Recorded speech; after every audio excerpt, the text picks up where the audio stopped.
Hey everyone, welcome back to our channel Guide Hub. Today I will show you how to change the group profile photo in the Messenger app in just few simple steps. So whether you want to set a new group pic or refresh the old one, I've got you covered. So let's get started.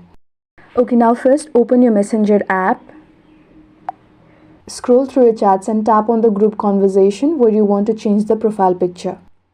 Tap the group name at the top of the screen to open the settings menu. Okay, now tap on the current group photo. So you can either take a new photo using your camera or select an existing photo from your gallery or even choose an emoji or sticker as your group icon. For now, I'll just choose a photo from my gallery. I'll choose this one and tap on this arrow at the bottom right corner of the screen and tap save. And yes, that's it. You have successfully changed the group profile photo in Messenger. If you found this video helpful, don't forget to like, subscribe and hit that bell icon for more tech tips. If you have got any queries, drop them in the comments below. Thanks for watching and I'll see you in the next one.